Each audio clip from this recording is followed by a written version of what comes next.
Olá pessoal, tudo bem por aí? Espero que sim. Hoje eu trouxe para vocês um item que eu acho super interessante. Eu recomendo que vocês, depois que se tornarem juízes, vocês passem a estudar esse tipo de tema, porque é um tema muito fascinante. Eu tenho um especial carinho por esse tema. Esse tema está no item 12 do nosso edital, que é Filosofia do Direito, o conceito de justiça, o sentido lato de justiça como valor universal, o sentido estrito de justiça como valor jurídico-político e divergências sobre o conteúdo do conceito. Simples, né? Simples. Se o nosso examinador tivesse simplesmente colocado no item 12 assim, ó, justiça, ponto, era a mesma coisa. Sabe por quê? Porque existe uma quantidade imensa de literatura sobre o conceito de justiça. De 10 anos para cá? De 100 anos para cá? Da Idade Média para cá? Não. Desde que o mundo é mundo. Só aqui, ó, no meu escritório, na minha pequena biblioteca aqui, eu tenho uma coleçãozinha de livros que tratam exatamente sobre isso. Ó, se você quiser dar uma pausa aí e anotar esses nomes, eu não estou dizendo que você tem que ler esse livro para a prova. Mas eu recomendo que você pegue pelo menos um deles e dê uma olhadinha depois que você passar na prova para se inteirar do assunto. E aí, para você entender, quando eu digo para você que o tema é um tema importante e tinha que estar em qualquer edital, para qualquer concurso de carreira jurídica, eu vou ler um trecho aqui de um dos livros, que é uma compilação de textos que tratam da noção da justiça na história da filosofia. Dizem os apresentadores, eles começam o livro assim, ó. A ideia de justiça é certamente o ponto de partida não apenas para a história do direito, como também para o despertar da reflexão ética nos primeiros tempos da vida histórica. Ou seja, a primeira lição da aula. A gente estuda justiça desde que a gente se reuniu enquanto sociedade. Desde as sociedades mais primitivas, sempre houve a preocupação de instaurar normas e fixar princípios que assegurassem não apenas a ordem, como também a sobrevivência dos grupos humanos. Presta atenção. O edital fala assim, ó, o sentido lato de justiça como valor universal e o sentido estrito de justiça como valor jurídico-político. O que a gente está dizendo, o que a gente está vendo aqui, é que esse debate, gente, ele acontece tanto do conceito de justiça como um valor universal, como forma de organizar a sociedade, como também no sentido estrito, nesse sentido, como valor jurídico-político.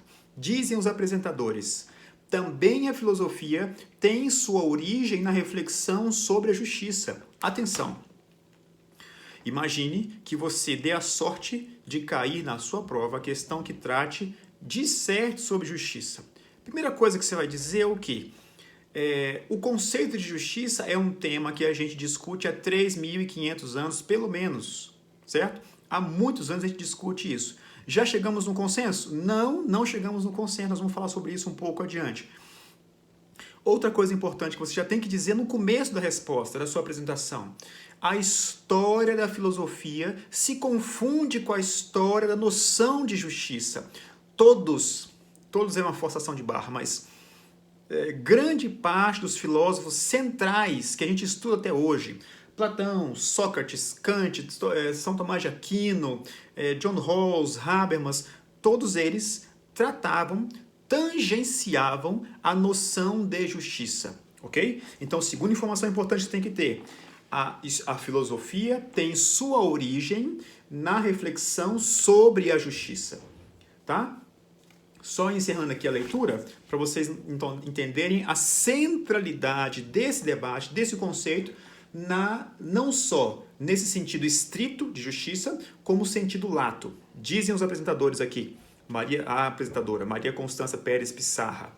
Assim como a ideia de justiça faz parte da evolução histórica do pensamento ocidental, também a história do pensamento ocidental passou por diversas interpretações a seu respeito. Seria mesmo possível dizer que há uma história da noção de justiça ao longo da história do mundo ocidental. Então, o edital é muito feliz quando ele diz o seguinte, divergências sobre o conteúdo do conceito. É impossível que a gente pegue cada um dos autores e diga o conceito de justiça em cada um deles. É impossível fazer isso em uma hora aqui. Eu vou falar os principais, os centrais, que eu acho que são mais importantes para você lembrar e guardar para fazer uma boa prova. Mas caso você tenha que discorrer, é uma questão assim aberta sobre justiça, você vai dizer o seguinte: a filosofia se confunde com a noção de justiça. Na verdade, a filosofia, o que eles estão defendendo aqui é que a filosofia nasce para tentar conceituar o que é uma sociedade justa. Quais são as normas que devem viger em determinadas sociedades? Qual o fundamento dessas normas? Tá claro isso?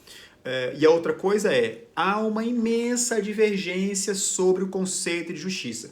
Uma coisa que é bem atual, muito atual, mas nem recomendo que a gente trate disso aqui, que isso tem muito mais a ver com o Ministério Público do que com magistratura, é que essa noção de justiça, atualmente, ela tem ganhado um contorno diferente, que discute mais ou menos a mesma coisa, mas ganha um novo nome, que é a ideia de justificação.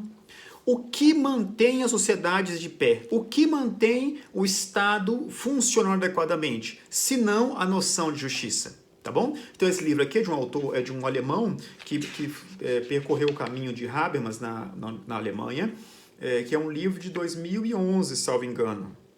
Ou seja, um livro bastante recente discutindo temas que são absolutamente... 2018, tá aqui, ó, 2018. 2011 a versão original e 2018 a tradução para o português. Então hoje a gente discute as mesmas coisas, agora sob uma noção um pouco próximo de uma coisa que nós conhecemos como legitimidade. Volta lá na aula do Weber para lembrar esse conceito de legitimidade. Tá bom? Então, justiça é algo central para o nosso debate enquanto filosofia do direito, enquanto teoria do direito e etc. Vamos então ao slide. No slide eu apresento assim, ó, lá em cima, localização da justiça. Onde é que esse tema justiça aparece na história do pensamento? Primeira coisa, filosofia e justiça, lá em cima ligando. Eu estou chamando a atenção para esse trecho que eu acabei de ler, segundo a qual a filosofia ela nasce na tentativa de conceituar a justiça. Começa a sua resposta desse jeito já, tá bom? Em que capítulo você pode mencionar que se debate essa noção de justiça? Você pode falar, por exemplo, de axiologia jurídica, teoria dos valores jurídicos, deontologia jurídica, estimativa jurídica. São as áreas do saber onde a gente pode encaixar essa tentativa de conceituar justiça. Seguindo, a justiça nos ramos do saber. E aqui nós estamos falando aqui, ó, eu separei a justiça na noção filosofia jurídica e a justiça na filosofia política. Filosofia jurídica nesse sentido um pouco mais estrito e a filosofia política no sentido mais lato. Vamos lá. Dentro da filosofia jurídica, como aparece a noção de justiça? A relação da justiça com o direito. Atenção, vocês já assistiram, muito provavelmente, a aula que eu tratei de direito e moral. Para o concurso da magistratura, se você tem uma visão assim de longo alcance, você quer abranger vários concursos, eu não recomendo que você faça isso para o Ministério Público, porque a filosofia do Ministério Público é muito mais exigente do que para a magistratura. Eu nunca vi prova da magistratura que descesse tão profundamente assim, tá? Mas para a magistratura, você pode confundir essa aula com a aula de direito e moral. Você pode tirar a palavra moral da aula anterior e colocar lá a palavra justiça para a magistratura, tá bom? Então, que relação existe entre essas noções éticas, noções morais, noções de bom comportamento da sociedade? Que relações têm esses temas com o direito? Isso é um objeto típico da filosofia jurídica. O filósofo do direito ele vai tratar desse tema. Tá bom? Outro tema, distinção entre a moral e direito. Pronto, aquela aula que nós assistimos anteriormente serve para você raciocinar sobre esse conceito de hoje. Uma pergunta que é feita pelos filósofos do direito sobre justiça. Qual o valor jurídico da justiça? Qual a articulação da justiça com outros valores do direito? Eu vou fazer uma pergunta, você vai dar uma pausa no vídeo e tentar responder. Eu tenho a impressão que a gente já tratou desse tema aqui. Para o juiz, é melhor fazer a justiça ou aplicar a lei? Para o juiz, é melhor aplicar justiça no caso concreto ou garantir a segurança jurídica? Uma situação que você entende ser nitidamente injusta. mas toda jurisprudência caminha. A lei diz que a solução é aquela. Você vai seguir a lei ou você vai fazer a justiça no caso concreto? Dá uma pausa no vídeo, raciocina um pouco, rascunha uma resposta e depois volte aqui. 3, 2, 1. Vamos lá. Qual o caminho que eu acho? Inclusive isso já foi o caminho sugerido por uma prova do TRF, uma prova subjetiva. Então, qual é o caminho que eu sugiro que você dê? O sistema jurídico, ele dá uma prevalência para a segurança e não para a justiça. Quer ver exemplos? As fórmulas de preclusão, né, de decadência, de prescrição, de coisa julgada, mesmo que aquela decisão seja justa, é muito difícil você reverter esse negócio. Ou seja, você tem dois valores fundamentais, justiça e segurança jurídica. O sistema se encaminha para cá, para a segurança jurídica. Você tem jurisprudência dizendo o seguinte, não é possível o ajuizamento de ação rescisória para reverter decisões injustas, ou seja, a coisa julgada, a segurança jurídica prevalece sobre a justiça. Tá entendendo? É uma escolha que o sistema faz. Entretanto, especificamente para a sua prova, eu sugiro que você tente puxar um pouco a sardinha para o lado da justiça. Afinal de contas, você, numa situação nova em que você vai aplicar a lei no caso concreto, você vai lembrar da interpretação pela lógica do razoável, do postulado da razoabilidade, da proporcionalidade, que vão moldar a sua forma de raciocinar atualmente. Entretanto, se você tem alguma fórmula de preclusão que proteja aquela situação, é muito difícil você voltar atrás, tá bom? Coisa julgada, preclusão, decadência, prescrição e essas coisas aí. Muito bem, é a minha sugestão de encaminhamento para a resposta. Numa situação concreta, use a justiça. Numa situação em que você já tem essas fórmulas que protegem a situação, opte pela segurança jurídica. É um bom caminho para responder. Tema do jus natural. Todo debate sobre o jusnaturalismo surge aqui. Nós iremos ver um autor que é central nesse debate. Critério de legitimidade jurídica. Lembra quando a gente falou aqui do Alexis, a gente falou da fórmula de Radbruch, nós estamos falando não de outra coisa, senão da relação que existe entre direito e justiça, tá bom? Como se referir a leis injustas? Então, esses temas, todos, têm que estar na sua cachola para você já ter um posicionamento a respeito do tema para não ser pego de surpresa no dia da prova, tá bom? O caminho sugerido por mim o sistema opta pela segurança, mas você, em casos concretos, pode abandonar leis extremamente injustas para poder fazer justiça no caso concreto. Muito bem. Esse como é enxergada a justiça nesse ramo da filosofia jurídica. Dentro da filosofia política, que é uma coisa assim um pouco mais ampla, no sentido lato aqui, como é que a justiça aparece? Qual a conexão entre a justiça, esse conceito de justiça, a sociedade política e o bem comum? A filosofia ela tem uma palavra que ela ama, que é essa ideia de bem comum. Os filósofos gregos, eles queriam encontrar que história é essa de bem comum que todos nós temos que preservar, que todos nós temos que buscar, que todos nós temos que reafirmar. Que relação existe entre esse bem comum e a justiça? Tá bom? Não é algo jurídico aqui. Eu estou falando de forma de organização na sociedade. Eu estou falando de justiça no sentido lato do termo. Tá? Justiça como pauta da legitimidade política. Nós sempre tentamos, a gente já tratou disso naquela aula sobre o Weber, sempre tentamos justificar os atos de positivação de poder. Nós sempre tentamos justificar o poder em si. Qual a justificativa que sempre foi usada? O poder é justo. Se o poder for muito injusto, ele perde legitimidade. Isso é um tema importante da filosofia política. E a justiça como um componente axiológico da democracia. Democracia significa vontade da maioria? Você tem algum princípio jurídico que proteja minorias? Esse princípio vem da onde? Nada mais, nada menos do que da justiça. Então, nesse sentido lato, você tem esse conteúdo para pensar, para raciocinar e para organizar o seu raciocínio e colocar isso no papel, tá bom? Então, Na filosofia política você vai colocar assim no sentido lato e na filosofia jurídica o sentido estrito desse conceito de justiça. Próximo slide, o conceito de justiça. O que eu fiz aqui? Eu só coloquei umas palavras mágicas para você ler depois. Qual é o grande problema que eu sinto, às vezes, o feedback que eu tenho de vocês depois que vocês fazem a prova? Professor, às vezes era um tema assim que era tão óbvio que eu esqueci do óbvio. Então uma coisa que você não pode esquecer nunca em informação humanística é o óbvio. Então esses slides eles servem para isso, para vocês saberem, lembrarem do óbvio. Primeira coisa que eu coloco uma palavrinha lá em cima, assim ó, emaranhado semântico. O que é um emaranhado semântico? É você dizer para o examinador assim, olha, examinador, você está perguntando para mim o conceito de uma coisa que só Deus sabe. Mas como é que você escreve só Deus sabe na prova? Você vai colocar assim, ó, a despeito do debate em relação à filosofia e da relação entre a filosofia histórica e a justiça, o conceito de justiça constitui até a presente data um emaranhado semântico. Ponto. Lindo, né? O que isso quer dizer? Quer dizer assim, ó, só Deus sabe.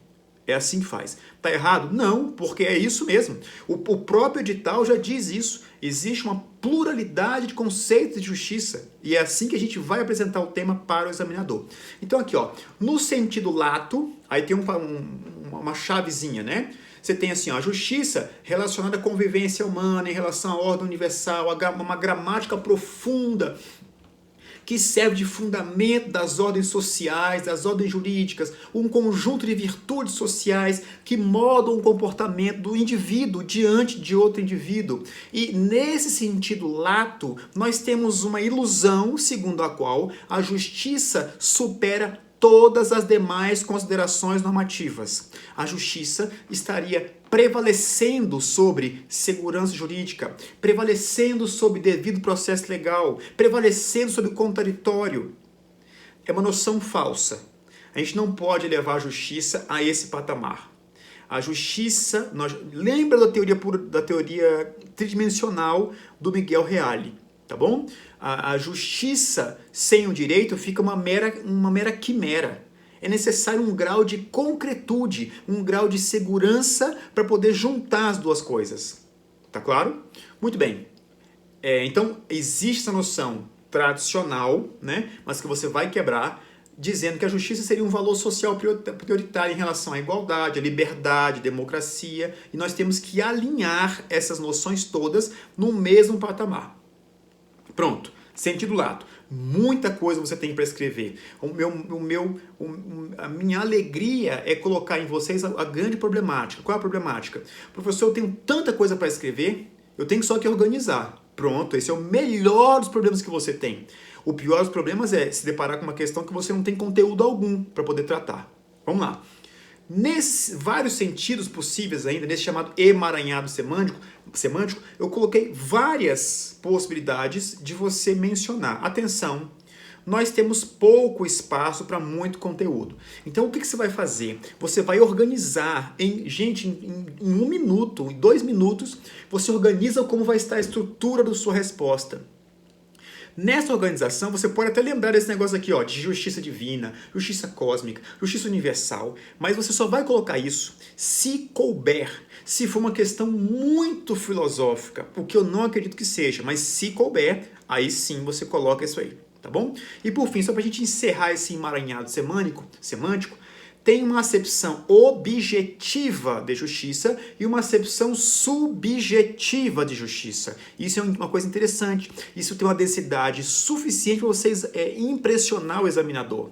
Na acepção objetiva de justiça, eu estou falando do quê? Eu estou falando de uma qualidade da ordem social.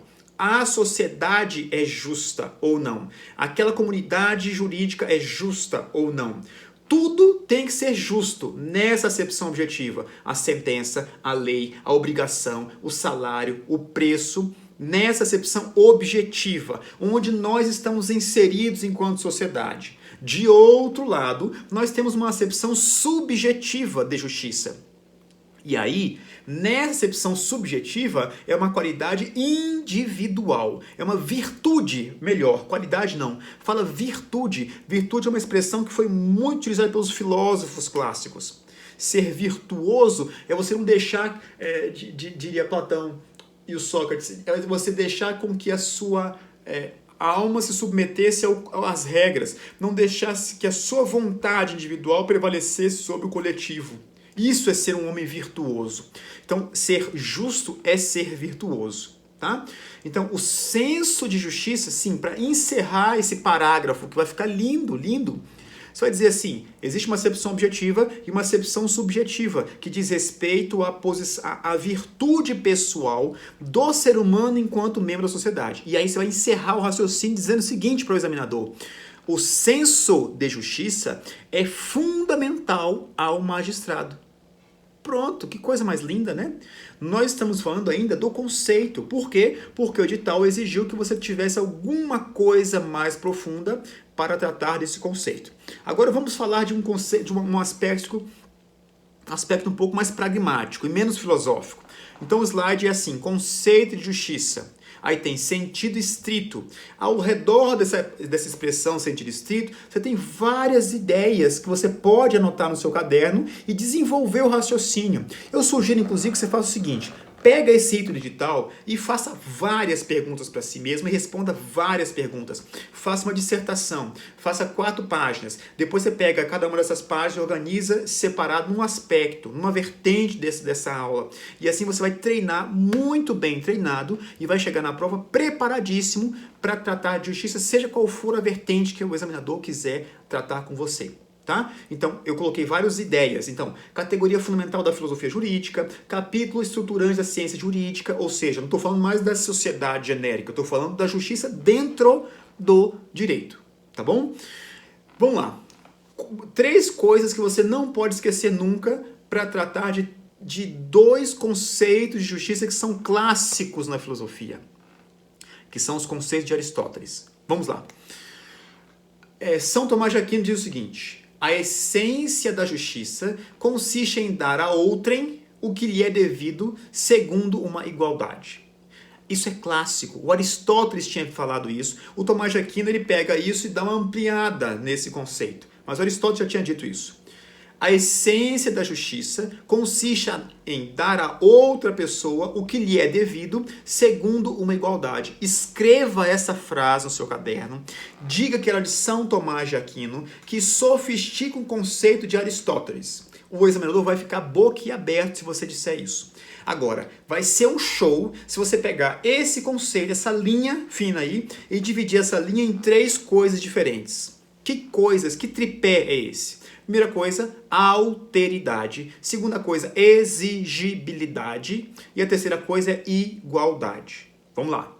A essência da justiça consiste em dar a outrem, ou seja, o pressuposto do conceito de justiça tem essa ideia de alteridade. Não existe justiça para consigo mesmo.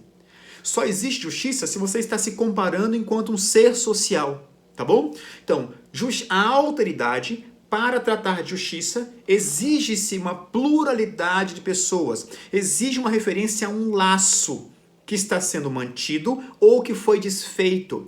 Uma separação judicial, uma violação de um contrato, um ilícito extracontratual. Justo pressupõe uma alteridade, ou seja, dar a outra pessoa, dar a outrem.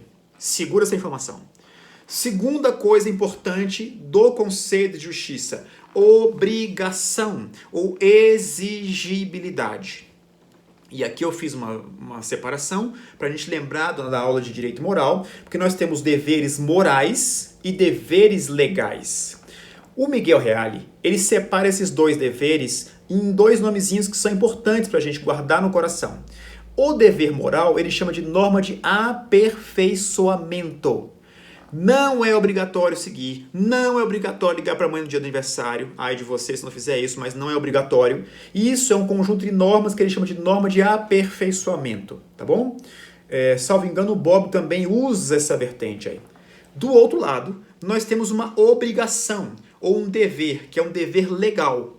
Esse dever está baseado em normas de garantia. Então, atenção, uma informação importante para você.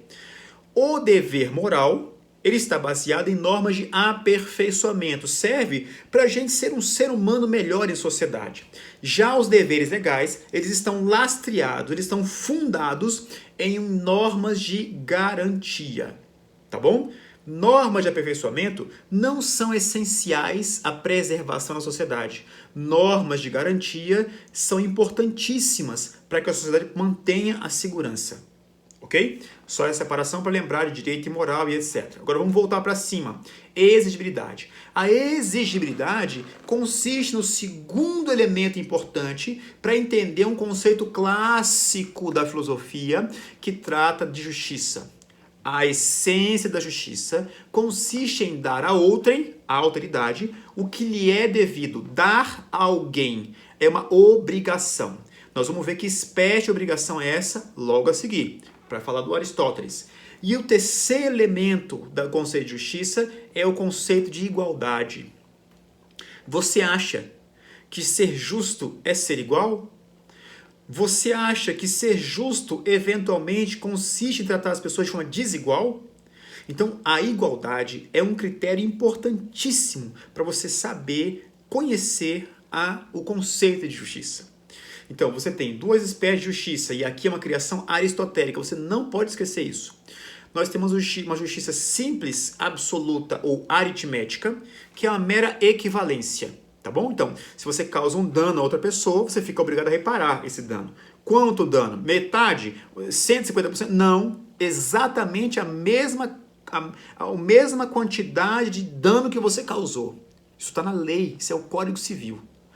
De outro lado, você tem uma outra igualdade, chamada igualdade proporcional, relativa ou geométrica. Às vezes, não convém que você use essa regra tão aritmética para poder julgar os casos concretos. Eventualmente, você vai ter que fazer uma proporção entre direitos e obrigações, entre valores e princípios. Essa é a regra da proporcionalidade. É isso que o Alexis trata. Então, vamos lá. A essência da justiça consiste em dar a outrem, a autoridade, dar a obrigação, o que lhe é devido, segundo uma igualdade. Que igualdade? Qual a exigibilidade? Qual a alteridade? Segurem essas informações. Nós vamos falar delas no próximo bloco. Nós vamos começar falando de Platão e logo assim nós vamos retomar o Aristóteles para poder voltar nesses três conceitos aqui. Tá bom? Aguarde um minutinho. Bem, vamos lá.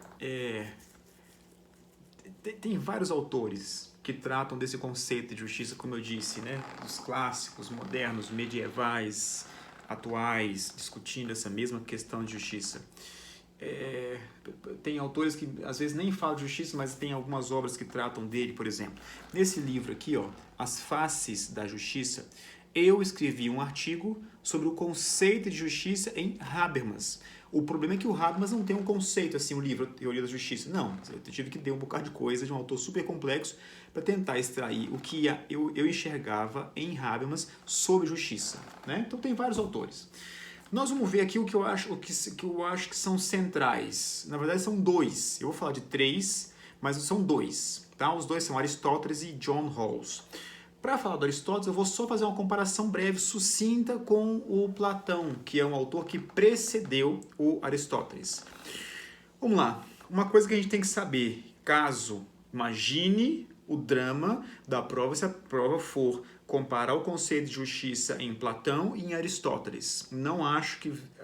Não tem tradição nas provas da filosofia de pegar tão pesado, das provas da magistratura, de pegar tão pesado na filosofia assim, tá? Mas eu vou só dar uma pincelada aqui para vocês. O Platão, até hoje você conhece essa expressão, é muito platônico. Platônico é o quê? O platônico é uma coisa assim inatingível, uma coisa que você não consegue nem enxergar de tão absurdo, de tão ideal, absurdo não, de tão ideal que é, não é?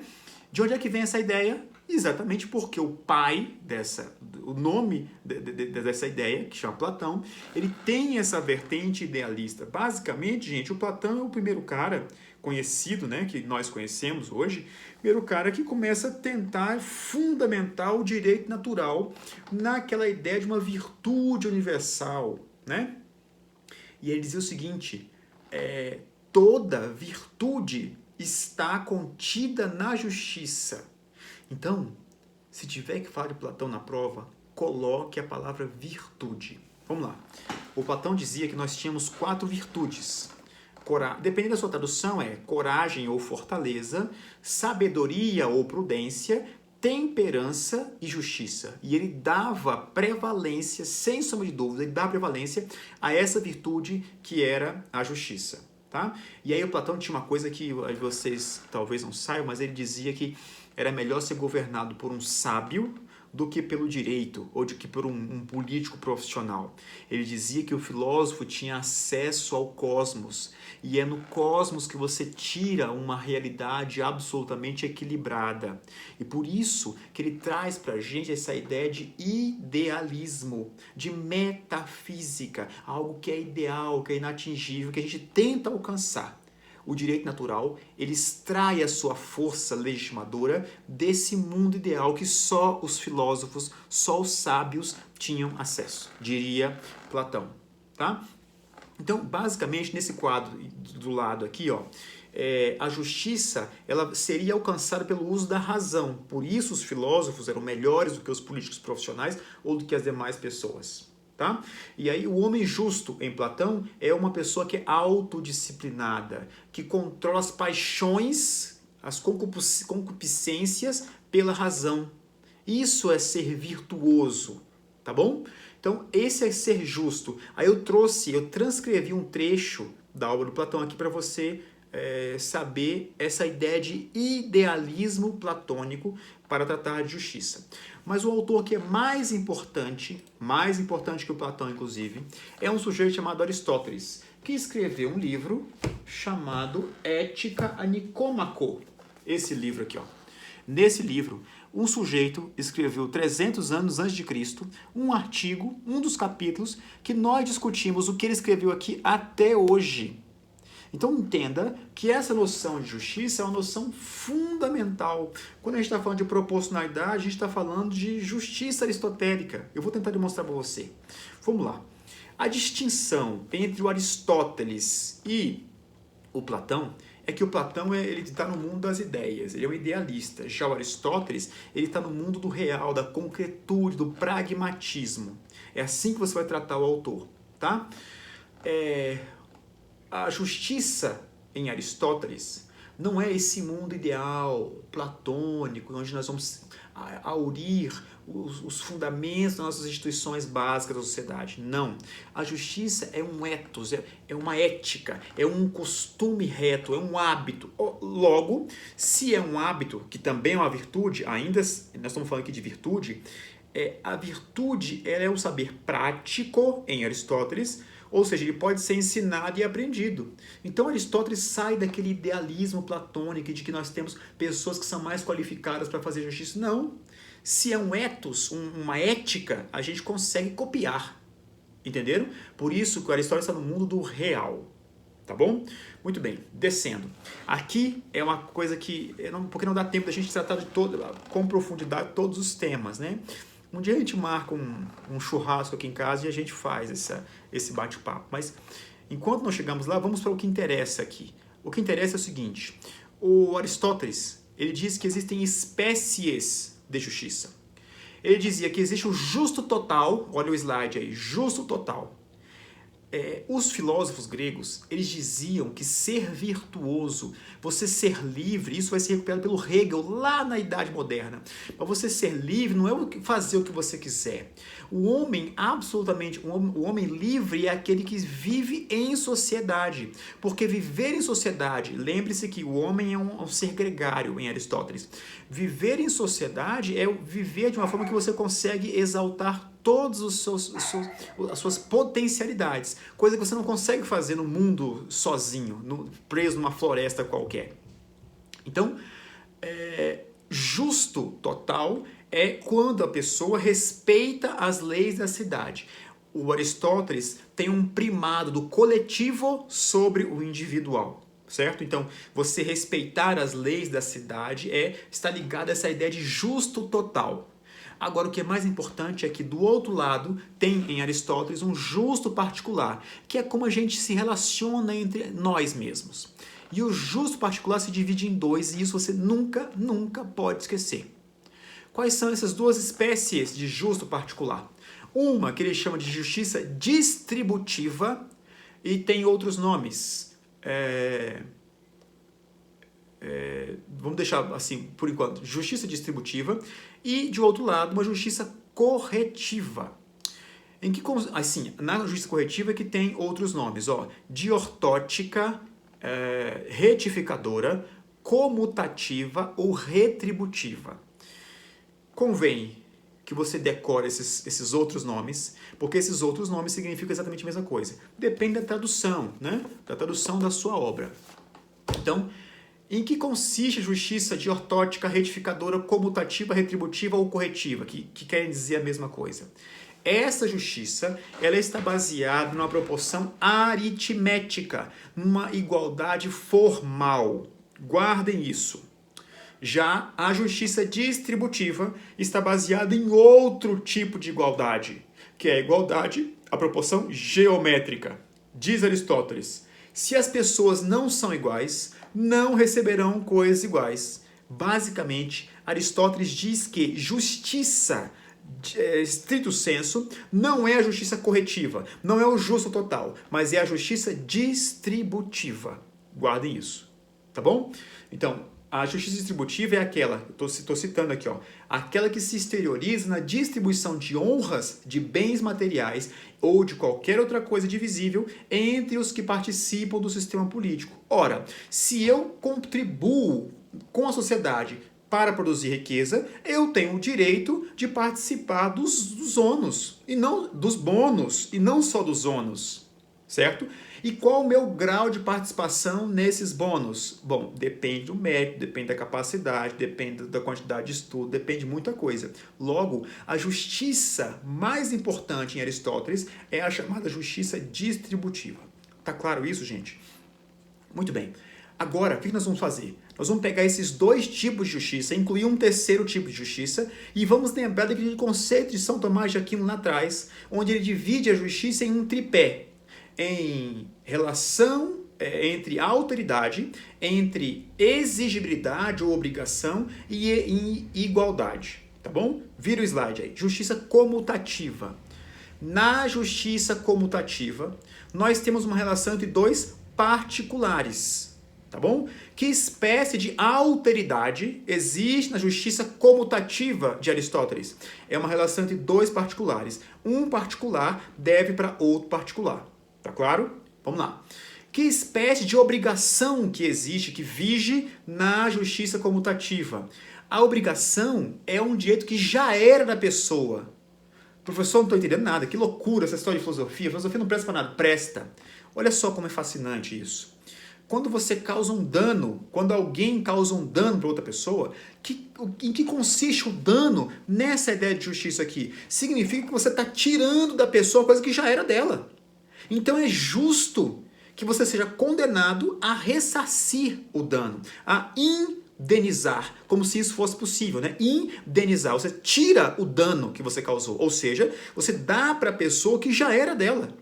Que espécie de justiça é essa? Justiça comutativa. Tá claro, gente? Então, o cumprimento de uma obrigação, uma indenização, o preço do produto. Você vai lá, comprou um produto que custa R$100, aí você dá só 99. Ué, como assim 99? O custo o combinado era R$100. Então, se você comete uma injustiça dessa, você tem que ser obrigado, por uma questão de justiça, a dar para a pessoa o que já era dela. Porque senão não teria vindo vendido para você o produto. Tá entendendo? Então, essa é a chamada justiça comutativa. Que espécie de igualdade vige na justiça comutativa? A simples, absoluta, objetiva, aritmética. Você não quer saber se um Fusquinha bateu na traseira de uma BMW. Ah, mas ele é muito pobre. Se fosse o inverso, a regra seria a mesma para a justiça comutativa. Porque é uma igualdade aritmética. Causou o dano, fica obrigado a reparar o dano. Tá bom? Então, a ideia do olho por olho, dente por dente, surge nesse conceito de justiça. Então, se você matou meu filho, eu vou lá e mato seu filho. Essa é a ideia.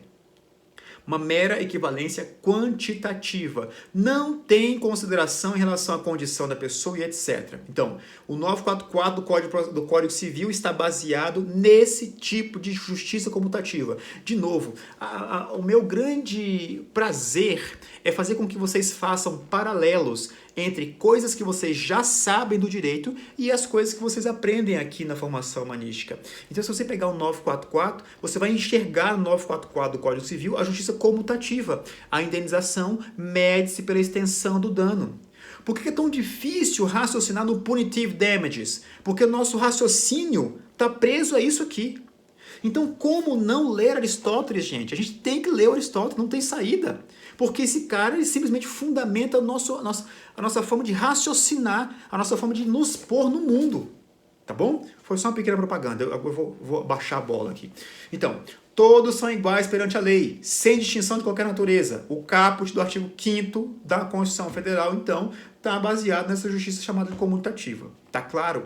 Então, a justiça comutativa tem uma alteridade. Qual é a alteridade? Relação entre dois particulares. Tem uma obrigação. Qual é a exigibilidade? Dar para outrem o que já era dele. E qual é a igualdade? A igualdade aritmética. Igualdade simples, igualdade absoluta. Ponto. Parágrafo. O segundo tipo de justiça em Aristóteles é a chamada justiça distributiva. Vamos lá. Vamos voltar para aquela tela do tripé. Tem a alteridade, tem a obrigação, a exigibilidade e a igualdade. Não tem? Vamos lá. Vamos raciocinar com base nisso aqui agora. Na justiça distributiva, o que você tem? Uma relação entre a comunidade, entre a sociedade e os membros. Não é mais a relação indivíduo-indivíduo. É uma relação entre a comunidade e os seus membros. Que comunidade é essa? Quem é o sujeito passivo? Quem é o devedor dessa obrigação? Pode ser quem administra os bens, pode ser o Estado, pode ser a mãe ou o pai, o provedor, pode ser o administrador da empresa, pode ser o chefe da seção, pode ser você, enquanto magistrado, que tem que decidir quem vai gozar férias naquele mês dentro da sua secretaria, dentro da sua vara lá. Eu recomendo que você deixe isso para o chefe da secretaria, né? Mas alguns juízes gostam de saber o que acontece administrativamente, mas tem muita coisa para fazer na parte judicial, então delega um pouco isso. Então, o sujeito passivo pode ser qualquer pessoa que seja responsável pela organização desses bens. E o sujeito ativo é quem? É um particular, é um cidadão, é um contribuinte, é um membro da comunidade, é um cidadão, é um servidor ou serventuário da justiça, é um membro da família, é uma briga entre os dois filhos que estão brigando para saber quem é que vai assistir a televisão, em qual canal vai botar várias coisas. Então, na justiça do tipo distributiva, nós temos uma alteridade. Que espécie de alteridade? É de dois indivíduos individualmente? Não. É uma comunidade com os seus membros. Qual o dever? Qual a obrigação que é exigida aqui? A obrigação ou o dever é o dever de permitir uma participação equitativa dos membros dessa comunidade nos benefícios e nos encargos. Se você está pensando em sistema de cotas, em discriminação positiva, você está pensando em justiça distributiva. É exatamente isso que trata a justiça distributiva. Então entenda que o Aristóteles inventou uma coisa há 300 anos antes de Cristo que até hoje a gente discute. Então, como não valorizar esse tipo de debate, gente? É muito importante. Então, o dever é, a sociedade tem que distribuir os bens comuns entre os membros. E aí eu vou distribuir isso só para quem tem pele clara? Só para quem tem cabelo na cabeça? Só para os carecas?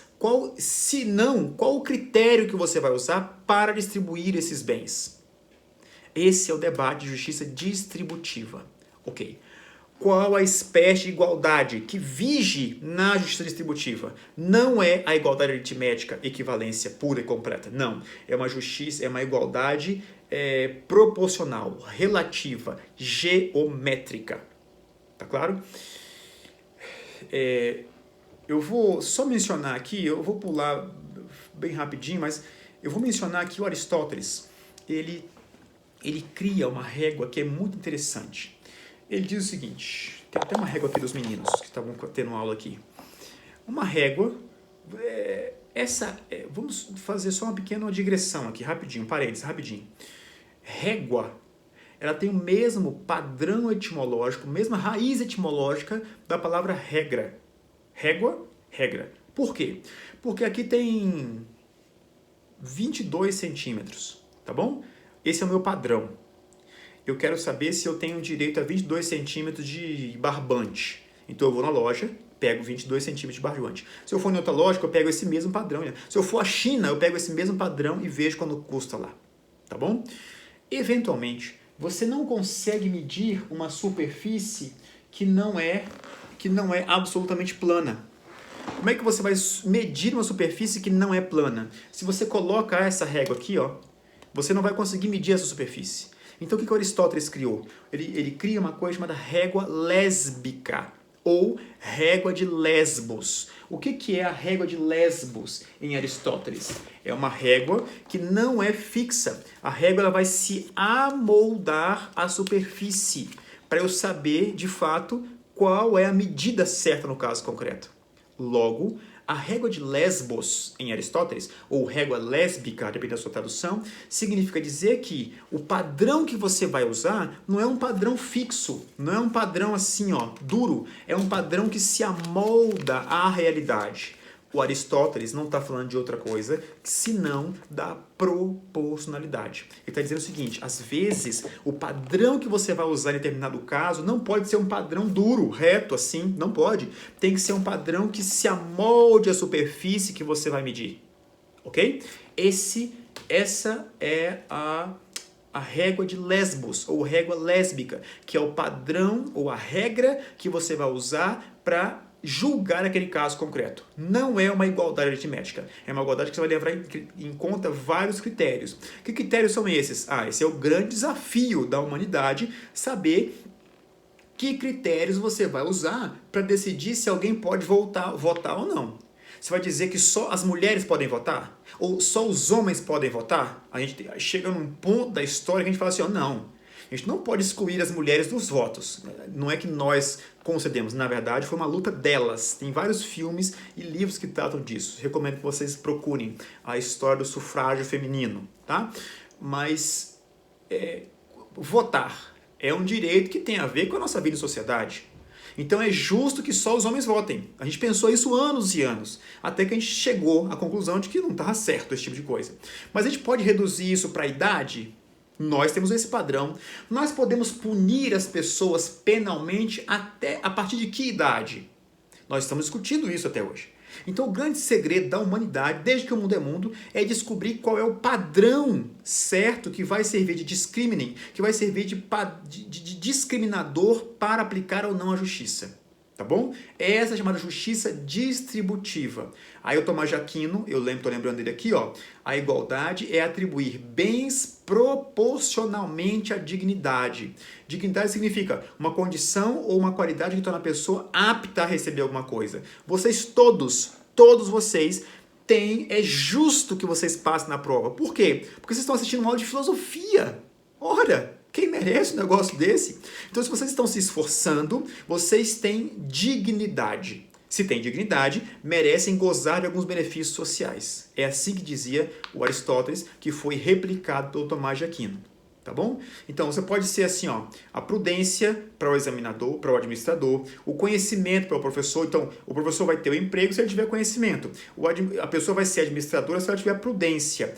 A dosimetria da pena tem a ver com essa ideia da dignidade ou com essa ideia de distribuição para o caso concreto. Você não vai ter uma regra genérica para poder aplicar a pena. O que você vai fazer? Você vai olhar o caso concreto e saber qual é a superfície que você vai usar no caso concreto, dosimetria da pena. Então, justiça distributiva está baseada numa relação entre a comunidade e os membros, a alteridade é essa, a obrigação é a sociedade de distribuir bens para os membros dessa comunidade e a igualdade ela é geométrica, diferentemente da justiça comutativa em que a relação, a alteridade são dois particulares, a obrigação é o dar para a pessoa que já era dela e a igualdade é uma igualdade aritmética. Tá claro isso?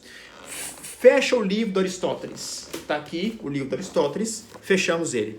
Vamos falar de um outro tipo de justiça que eu nunca vi em prova da magistratura, mas pode ser que, né, que é a chamada justiça social. Atenção, Aristóteles, 300 anos antes de Cristo. Justiça social, Papa Pio XI, isso foi no começo do século passado, nós estamos falando de 1900, tá bom? A justiça social, ela também é uma autoridade que diz respeito à comunidade com os seus membros. Essa é a autoridade, tá bom? A igualdade é qual? Tipo geométrica, tá bom? Agora, o critério de distribuição dessa igualdade não é um critério de mérito pessoal, de dignidade, de honra, de estudo, não. É um critério de necessidade. Determinadas pessoas precisam comer. Nós, enquanto sociedade, criamos uma realidade que é absolutamente desigual, absurdamente desigual. Mesmo assim, a gente precisa separar um pedaço dos bens da sociedade para distribuir para essas pessoas. Mesmo assim, o nome disso é justiça social. O que você vai fazer? Você vai pegar esse quadro aqui, ó, e ler esse quadro para lembrar em que consiste essa ideia de justiça social. Tá claro isso? E para a gente encerrar, eu vou tratar aqui rapidamente de um autor que escreveu um livro em 1971, um autor chamado John Rawls.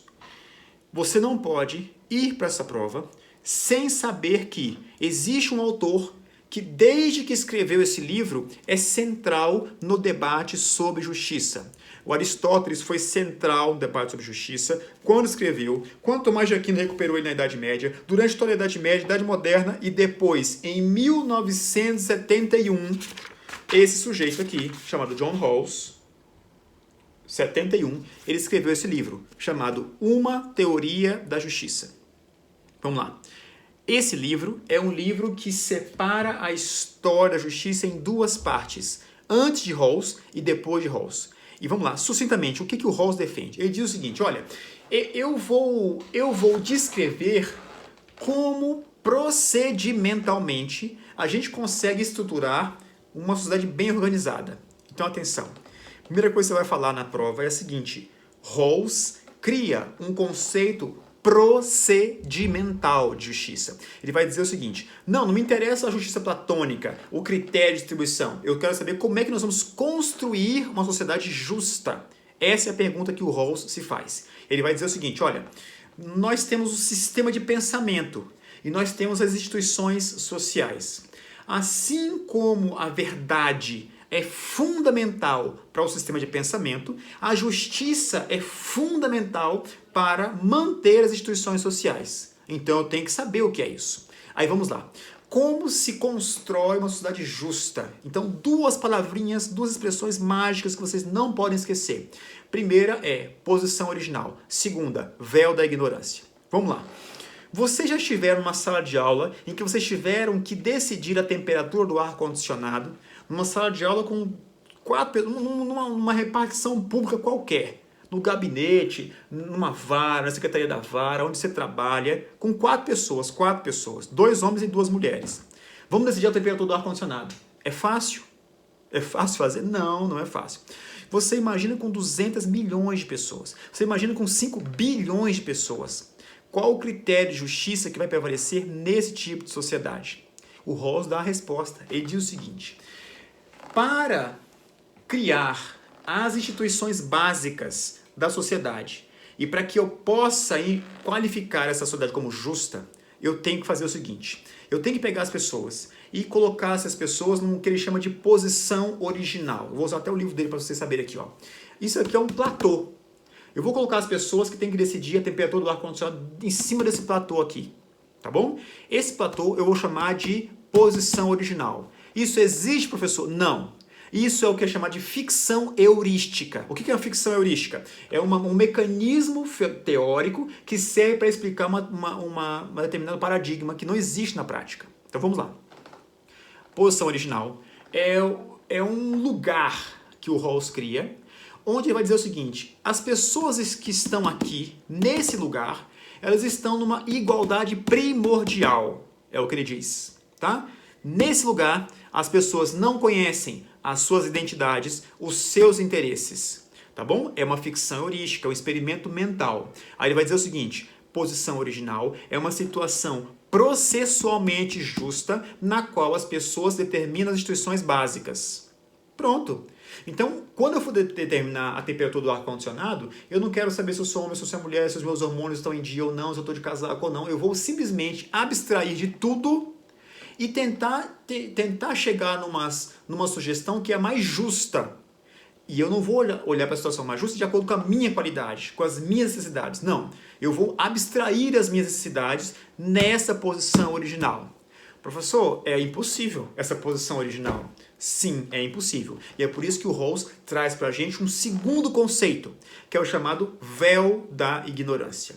O que é o véu da ignorância? O véu da ignorância é outra ficção heurística que vai garantir que as pessoas vão escolher, que elas vão se posicionar de forma imparcial. Elas não vão puxar a sardinha para o lado dela. Elas vão raciocinar de forma universal e dizer o seguinte: o que seria bom para todos nessa circunstância? E aí, nessa posição original, você vai colocar sobre as pessoas uma coisa chamada véu da ignorância. Nesse véu da ignorância, as pessoas não são forçadas, não há correção, não há engano, não há fake news, não há vantagens justas, não há motivações egoísticas ou utilitaristas. Eu vou decidir assim, eu vou me posicionar assim para me dar bem. Não existe isso. Você está na posição original sob o véu da ignorância. Aqui, você garante que os acordos firmados nessa realidade, eles são absolutamente justos. Então entenda que o Rawls está dizendo como criar uma sociedade justa. Como é que cria? Chama as pessoas, põe na posição original, põe sobre elas o véu da ignorância, pronto. Faz as perguntas. É possível fazer aborto? Quando é que eu posso punir penalmente uma pessoa? Qual a temperatura do ar-condicionado? Quem é o eleito? Quem é que vai governar a comunidade pelos próximos 4 anos? Pronto. É assim que funciona. Você tem um contraponto a isso? Obviamente que tem. Mas os contrapontos partem desse pressuposto. Então o que eu estou dizendo é o seguinte: depois que o Rawls escreve esse livro aqui, as teorias da justiça vão dizer o seguinte: olha, por que o Rawls está certo? Ou por que é que o Rawls está errado? Ou seja, ele reparte a história da filosofia política em 2. De tão importante que é esse cara aqui. O Habermas, por exemplo, ele vai dizer o seguinte: eu concordo com o Rawls que a gente precisa criar instituições justas, mas eu nunca, Habermas, eu nunca vou admitir esse véu da ignorância. Na verdade, eu vou fazer com que as pessoas debatam, deliberem, discutem o máximo possível para que a solução a ser proferida, a ser decidida no caso concreto, seja uma solução com a maior clareza e não sob o véu da ignorância. Mas, basicamente, essa ideia de justiça procedimental é adotada pelo Habermas num livro chamado Direito e Democracia, está ali atrás. Direito e Democracia. Tem um capítulo que ele fala exatamente disso. É a teoria da ação comunicativa. Tá bom, gente? Então, assim, eu acho que vocês chegam na prova com muito conteúdo para tratar desse conceito de justiça. Eu acho que isso já são elementos suficientes, mas se vocês tiverem alguma dúvida, quiserem aprofundar mais alguma coisa, manda e-mail aqui para mim que a gente vai conversando, tá bom? Tchau, tchau. Até a próxima.